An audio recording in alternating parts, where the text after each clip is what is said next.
All right, Squirrel just went down for her nap, so we have to be very quiet.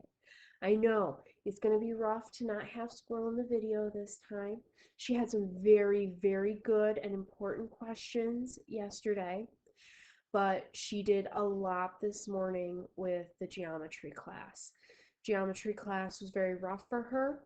She tried to tackle the long advanced proofs, and that was very, very difficult for a little squirrel. She asked some very good questions. She was very confused. So now she's napping, so we have to be very, very quiet. Okay, we're picking back up from yesterday, and we're taking a look at the homework. What we did on the homework was we were looking at g of x and what happens to g of x when we change certain things. So if we look back at the notes, we changed everything on that g of x, and the g of x on these points look a whole lot different from the g of x that we ended with. So let's take a look at what happens to this g of x. For this g of x, we have 3g of x, which means the number in front changed. So a changed to 3. That means our slope is going to change. Our slope is going to get steeper.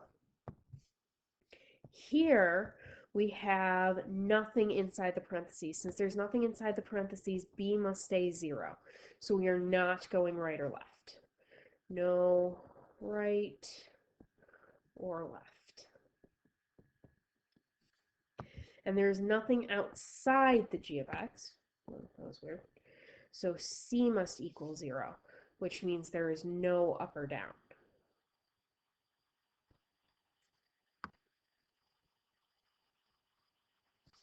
Okay, let's take a look at our equation and what's going to happen to it. So we've got our graph. Our graph is that nice little squiggle. And let's take a look at our slope. Our slope is currently up 1 over 2. So our slope is up 1 over 2. And our slope is going to change. We're going to multiply that by 3. We're going to go all the way up to up 3 over 2. So we're going to go up 3 over 2, and that right there is going to be our value. Now, originally, we would then go down 1 over 2. So down 1 over 2. But now we have to multiply that by 3 and go down 3 over 2. So from my point, we're going to go down 3 over 2. And hey, we end up exactly where we've been. That's exactly what's going to happen every single time we're on the x-axis. The x-axis actually locks points into place during this. So at no time when we change the slope is the x-axis points going to do anything. These points, the points that are here and here, those are the points that are going to change. And if you notice, this point was up 1, now it's up 3. This point was down 1, now it's going to be down 3. This point was down 1, now it's going to be down 3. Point up 1, now it's going to be up 3. So all you need is a few points, then you can fill in exactly what our graph is going to look like.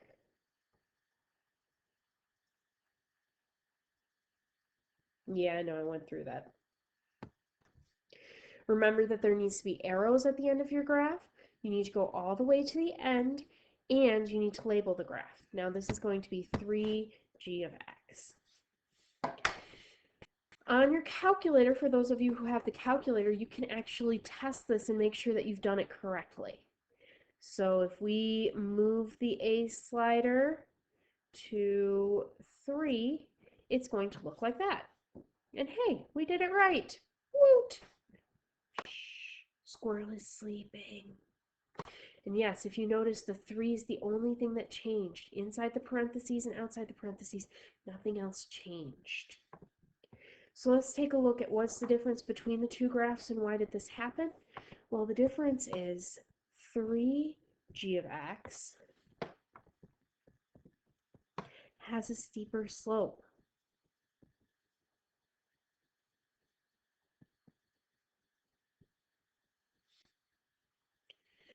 And why did this happen? Well, this happened because our A slider changed and got bigger. Okay, let's go back to the one and let's take a look at our next graph. In this graph, our A doesn't change. Our A must be equal to 1. Remember, if there's nothing in front of something, we assume there's an invisible 1 there. So A is going to stay the same. B, there's still nothing there, so B must equal 0. And C is now a negative 8. Because C is now a negative 8, we must be going down 8. So every single point on this graph needs to go down 8. So we're going to take this point, go down 8. This point, go down 8. This point, go down all the way 8. This point, down 8. And this is getting boring, so we're just going to follow the pattern and see what happens to it. Make sure you put your arrows, go all the way to the end, and make sure you label your graph. What's the difference between the two graphs? G of x minus 8 is 8 units lower, or 8 units down. Why did this happen? Our C slider changed.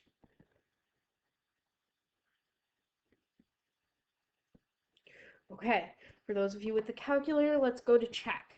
So we go to check, we're going to take the C slider and we're going to move it,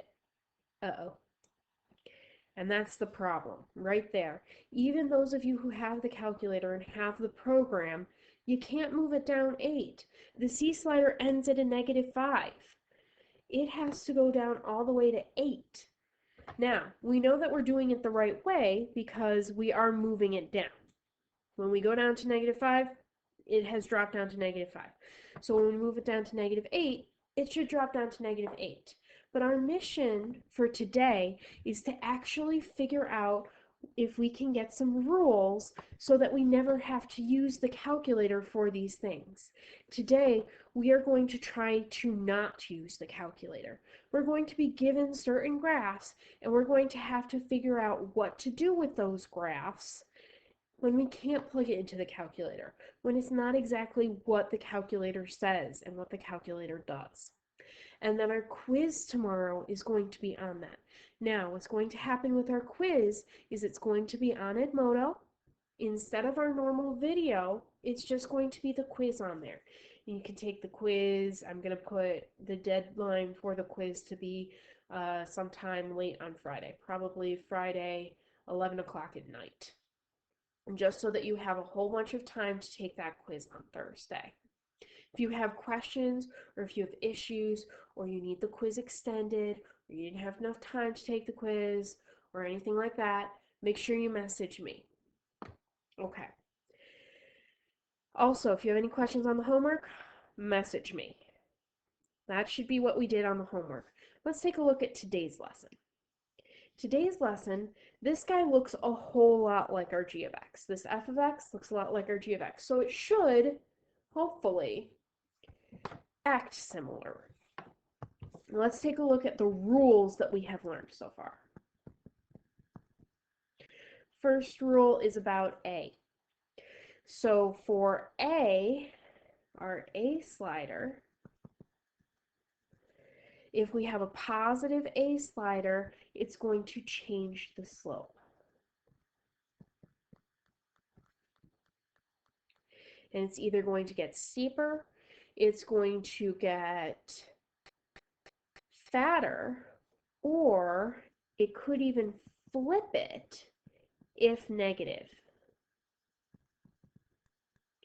So if our A is negative, it would flip it. So A is in front of f of x, and it would look like A f of x. Second one, that's our b slider. On our b slider, that changes whether we go left or right.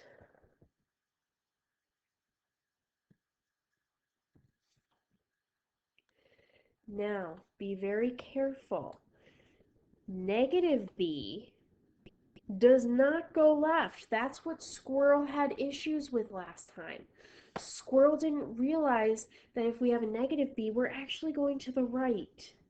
It doesn't make much sense, but every time b is negative, we have to go to the right. And when it's positive, that's when we're going to go to the left. Because inside the parentheses, it's the opposite of what you would expect. And then we have the C slider.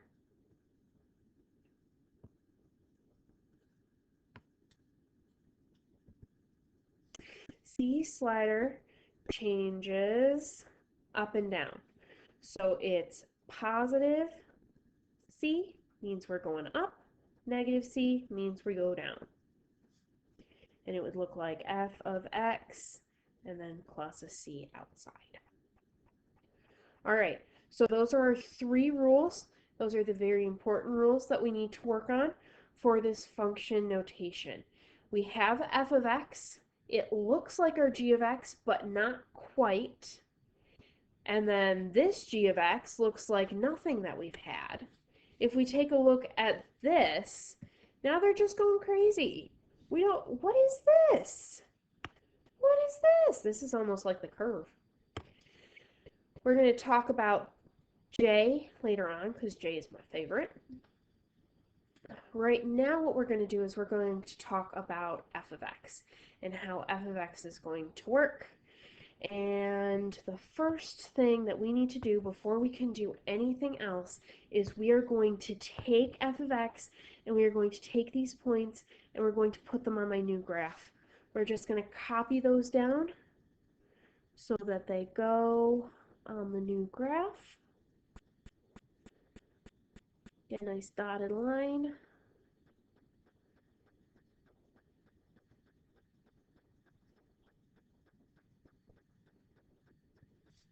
Okay. A slider. Nothing has happened. We know that there is an invisible 1, so A equals 1. Slope stays the same. B slider. We have a B slider. Warning, warning, B slider has changed. B is equal to negative 2. And negative means we would be going to the right 2. That's the one that's confused Squirrel so much. She was so worried. I think that's part of the reason why she chose to take her nap right now. And then we've got this slider over here. This is our C slider. C is 5, so that means we are going to go up 5. So every single point on my f of x has to go right 2 and then up 5. So I'm going to take these, and I'm going to go right 2 and then up 5. And then I'm going to take this point right here, and I'm going to go right 2, up 5, turns into that point right there. And then this point right here, right 2, and up 5, goes right there. Ah, lost the point. There we go. And then this point right here, right 2, up 5. I'm really bad at losing these points. And we're going to keep going with this. If you notice, it's starting to follow the right pattern, so you can fill it in as soon as you figure out what the pattern is and how to follow it. For some of you, that will mean that you have to do every single point because it's very complicated. And for some graphs, it's going to be very complicated. So every single point you're going to have to move to make sure that you are moving it in the right direction and keeping the right pattern. For others of you, you might be able to do 1 point. And there are some graphs that are really easy. All you have to do is 1 point, and then you can shift everything. just make sure that you draw your arrows and you actually label your graph. So this is going to be fx minus 2 plus 5. All right, we went right 2 and up 5. Let's take a look at this guy. This guy has a slope change. So the first thing that we need to do is we need to go back all the way to our f, and we're going to need to do the original f graph. Always start back at the original. Notice, there's nothing happening with B or C, so we can't go to this guy where we had B and C changing. We have to start back at the original, and the original had it like this.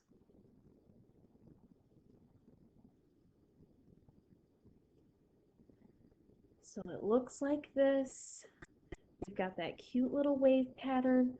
Looks a little bit like the homework question, but not quite. And now what we're going to do is we're going to change the slope in this case. So the slope is going to change, and we are going to change it. A is equal to 1/2. B, there's nothing in there, so B must equal 0, no left or right, and C equals 0, no up or down. Now remember, when we're changing the slope, something important happens. Our x-axis must stay put. Stays. So our x-axis is going to stay put. Those points stay. Do not shift those. Do not move those. Now, we were going to go up 2 to get to this point. But this is saying we only want to go up half the distance. If we only go up half the distance, that means we're just going to go up to 1.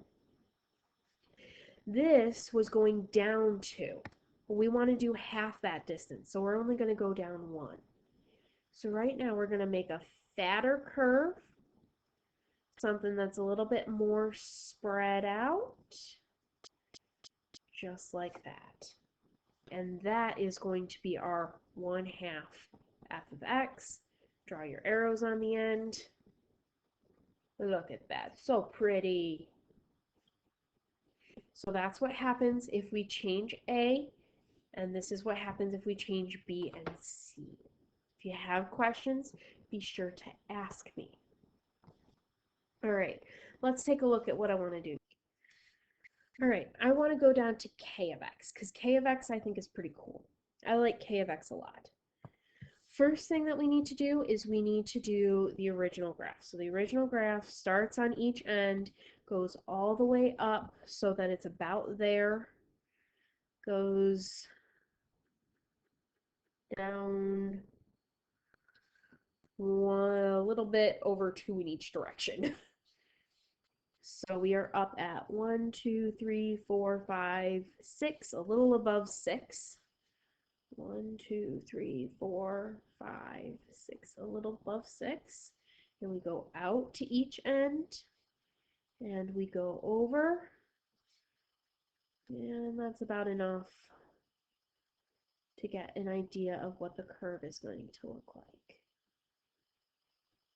Okay. Now, in this case, A is changing. So A is 2/3.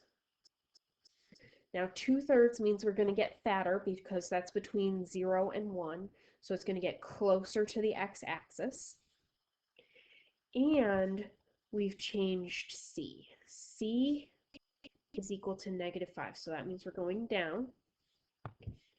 Nothing is in here. So B must equal 0, no change. So what I'm going to do first is I'm first going to start at the beginning and then work my way over. So I'm going to start with scaling. We're going to start with A is 2/3. So we start, bubble in our x-axis, because remember, A locks in the x-axis. If you're just changing A, the points on the x-axis don't move. All right, this goes to about 6 units. So 6 units and a little bit. but now I want to go to 2/3 of that. So 6 times 2/3 means we are only going to be going to 4 units this time. So we're going to go to a little bit over 4. We're going to mush it down, make it a little bit fatter. So our new curve, now that I've changed A, is going to look a little bit like this. Now be very careful. This one is 2/3 kx. It is not 2/3 kx minus 5. We haven't done the minus 5 yet. Now we have to do the minus 5. So each of these points needs to be moved down 5 units. So we're going to move everyone down 5 units. So 2, 3, 4, 5. That's where that guy's going to go. Oh, for heaven's sakes. 5. And I can't even blame Squirrel because she's napping. 4, 5. This is going to be the curve when we move it down. Make sure you try and stick with the same approximate curve. If it's a curve, keep it a curve. If it's a V, keep it a V. This is going to be 2/3 kx minus 5. Now, take a look at the original graph. Original graph has those arrows. Make sure that you put those arrows on the end. It's okay if you don't put arrows on all of the variations of it. Make sure you put those arrows on the end at the end. That made no sense. Whatever. Okay, let's do the last one just to make sure because I want to talk about what happens if there's a negative. So we're going to do the original graph. Original graph starts at the axis and goes up about 6. 4, 6-ish. To our little dots because it's not the actual graph. And in this case, notice B does not change. B equals 0, no sliding that way. C equals 0, no sliding that way. A is in a negative. So we have to say A equals -1, which means we're going to flip the sucker. We're going to flip it with respect to the x-axis. So we're going to pretend that this right here is a mirror. It's a beautiful mirror, and it's looking at itself in a reflection. Once again, our x-axis points have to be locked in when we're moving A. When we are changing A, x-axis needs to be locked in. Now this is 6 units away from the mirror, so it has to be 6 units away from the mirror this way too. So it's going to be down here, and here, and here, and this is what it's going to look like. Draw on your arrows and label it. In other news, I just had you made my all-seeing eye. Now I can see you. Mwahaha. It'd be better if I had my pet squirrel here. She would certainly have I wonder if I sound more crazy with squirrel or without squirrel. I think you should comment. In other news, that is how we do K if K is negative. If you have questions, be sure to message me. Your mission, I've got A, and in this case we're moving B, C, and our first letter A. And it looks a lot like what we did on the homework yesterday. But this one, this exact one with this slope, is not in your calculator. So you have to try it without your calculator. And then B. B looks a lot like what we were doing before and looks a lot like the one in your calculator, but isn't. So you have to try to see what you can do without using the calculator. Good luck. If you have questions, please ask, and have a wonderful day.